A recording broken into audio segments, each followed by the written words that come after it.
नमस्कार दोस्तों, आप सभी का एक बार फिर से हार्दिक अभिनंदन है, स्वागत है। मेरा नाम इंजीनियर मुकेश कुमार झा है और आप देख रहे हैं वास्तु विज्ञान भवन निर्माण साउथ फेस्ट यानी कि नैऋत्य कोण की इस कड़ी में आज हम लोग चर्चा करने वाले हैं। बालकनी जो नैऋत्य कोण में होता है, साउथ वेस्ट में होता है, वो शुभ फलदायी है, अशुभ फलदायी है। अगर अशुभ फलदायी है तो उसका वास्तु रेमेडी कैसे करें, आज हम लोग वीडियो के माध्यम से समझते हैं। सबसे पहले देखते हैं नैऋत्य कोण का क्या महत्व है और क्या प्रभाव है।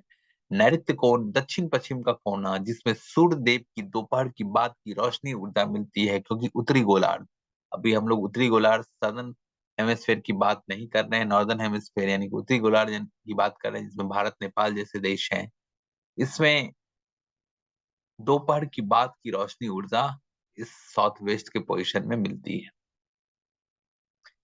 इस ऊर्जा में इंफ्रारेड रहता है, जो कि हमारे लिए अच्छी नहीं मानी जाती है।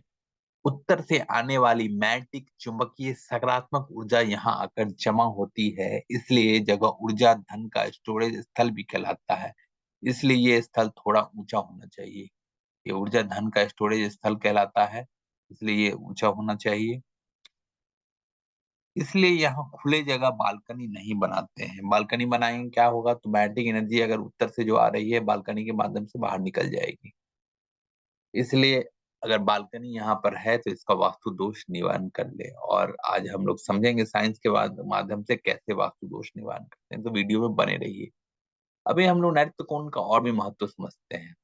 हम लोग सभी जानते हैं कि पृथ्वी के चारों तरफ चंद्रमा एक अंडाकार पथ में चक्कर काटती है और पृथ्वी सूर्य के चारों तरफ चक्कर काटती है।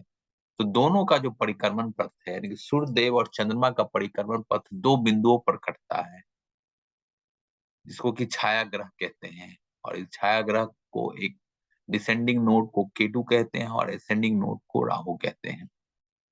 इन इनका जो ग्रेविटेशनल फोर्स है, पृथ्वी का और राहु केतु से जो ग्रह बन रहे हैं, उपग्रह बन रहे हैं, छाया ग्रह बन रहे हैं, उनके ग्रेविटेशन फोर्स का पृथ्वी पर बहुत ही महत्वपूर्ण स्थान है।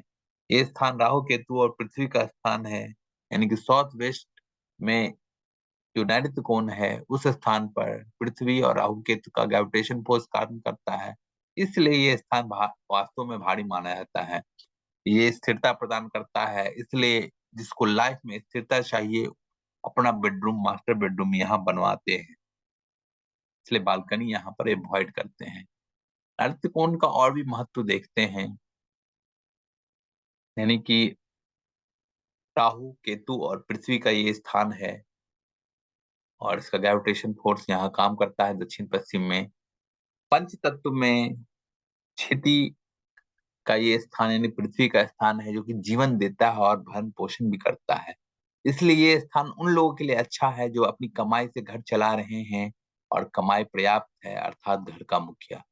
पृथ्वी तत्व होने के कारण यहाँ बच्चों का कमरा नहीं बनाते हैं, क्योंकि बच्चे स्थिर आलसी हो सकते हैं, माता पिता से वाद विवाद कर सकते हैं, मंदबुद्धि हो सकते हैं, कुंवारी लड़कियों की शादी में देरी हो सकती है, लड़कियों को जॉब मिलने में परेशानी हो सकती है। तो बालकनी अगर बनाएंगे तो ये स्थान खाली खाली हो जाएगा, हल्का हो जाएगा, तो यहाँ पर नहीं बनाना चाहिए, बेसिकली साइंस की वजह से। नैर्थ कोण का महत्व अब धर्म के हिसाब से भी समझते हैं। यहाँ के दिक्पाल नैऋति हैं, जो दैत्यों के स्वामी माने जाते हैं। ये मजबूती, मेंटल स्ट्रेंथ देते हैं, आयु सामंजस्य को प्रभावित करते हैं। इसलिए घर के मुखिया का अपना बेडरूम यहीं बनाना चाहिए और कभी अतिथि रूम, पूजा रूम, बालकनी यहाँ नहीं बनाना चाहिए। ये स्थान धैर्य लक्ष्मी, जो अष्ट लक्ष्मी के रूप है, उनका भी स्थान है। ये घर की मुखिया को प्रतिकूल परिस्थिति में धैर्य प्रदान करती है। ये स्थान दूषित होने से धन का जॉब का हानि होता है, पारिवारिक कलह होता है, जीवन की हानि भी हो सकती है। तो अब समझते हैं, अगर नैऋत्य कोण में बालकनी बना दिया तो कैसे इसका वास्तु दोष निवारण करें। तो मैं 3-4 उपाय बताऊंगा दोस्तों, इसके माध्यम से आप इसका वास्तु दोष निवारण कर सकते हैं। सबसे पहले देखते हैं स्टोन से या पत्थर से, ग्लोब से कैसे वास्तु दोष निवारण करें। मान लिया ये हमारा कंस्ट्रक्शन है, इसमें ऊपर उत्तर है, नीचे दक्षिण है, राइट हैंड पर पूरब है, लेफ्ट हैंड पर पश्चिम है।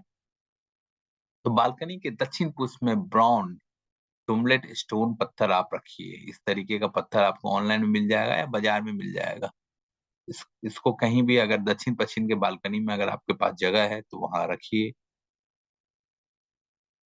एक बाजार से पृथ्वी कलर का, ब्राउन कलर का, हल्का ब्राउन कलर का आप जो है ग्लोब ले आके रख सकते हैं, या ये एक स्मृति के रूप में, प्रतीक के रूप में पृथ्वी तत्व को ये दर्शाता है, तो इससे भी आपका वास्तु दोष दूर हो जाएगा।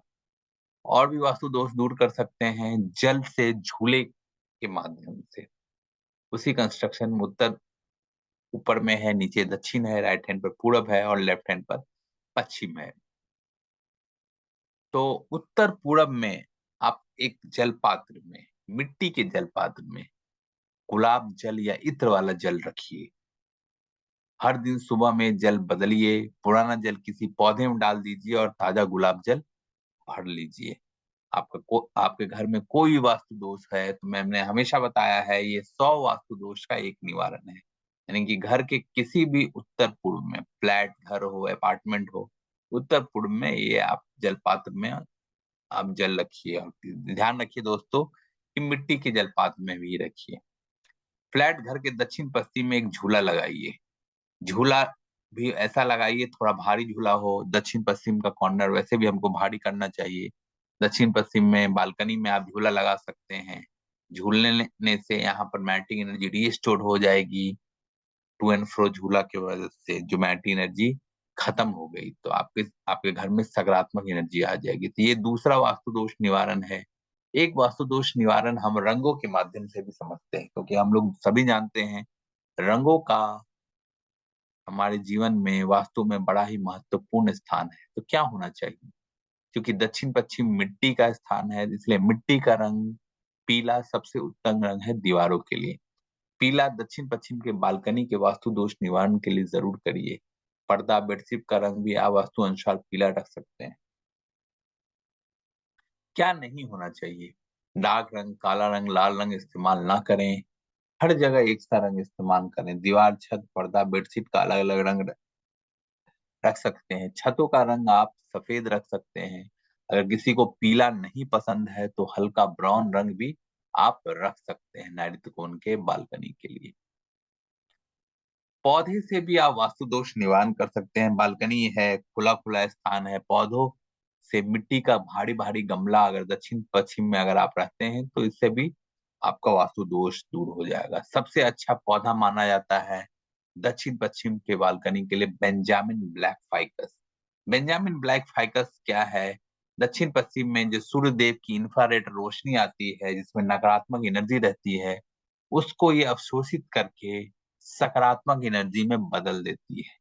तो बेंजामिन ब्लैक फैकस आपको कहीं भी मिल जाएगा, आप लगा दीजिए बालकनी में, दक्षिण पश्चिम की बालकनी में, या बेडरूम में भी आप लगा सकते हैं दक्षिण पश्चिम के। तो आपका वास्तु दोष निवारण हो जाएगा। एरिका पाम लगा दीजिए, जेड प्लांट लगा सकते हैं, बम्बू प्लांट लगा सकते हैं, पीस लिली लगा सकते हैं, लिली प्लांट लगा सकते हैं, लेवेंडर लगा सकते हैं, जैस्मीन लगा सकते हैं और स्नेक प्लांट लगा सकते हैं। ये 9 प्लांट आप लगा दीजिए बालकनी में, चारों तरफ भारी भारी गमलों में।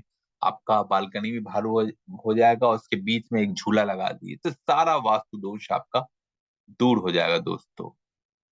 अब हम लोग देखते हैं कि रोजाना नित्य प्रतिदिन क्या छोटी छोटी ऐसी बात करें कि नैत फोन का बालकनी वास्तु दोष ठीक हो जाए।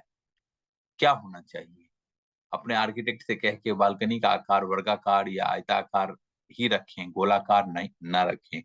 दक्षिण पश्चिम की बालकनी में भारी फर्नीचर रखें। भारी फर्नीचर, लोहे का फर्नीचर हो तो सबसे अच्छा है। दक्षिण पश्चिम की बालकनी को हमेशा कवर्ड करके रखिए, पर्दा लगा के रखिए, खासकर दोपहर के समय में, जिस समय इंफ्रारेड वाली रोशनी आती है। दक्षिण पश्चिम के बालकनी में भारी गमले में रखें, जैसा मैंने बताया, भारी भारी गमले में पौधे लगाएं। क्या नहीं होना चाहिए? बैठने वाले के ऊपर बिम नहीं हो। अगर देखिए दक्षिण पश्चिम के बालकनी में वैसे तो नेगेटिव एनर्जी जनरेट होता है, अगर वहां बिम है तो बिम के ऊपर नीचे नहीं बैठना चाहिए। अगर है तो उसको फॉल सीलिंग से ढक दीजिए।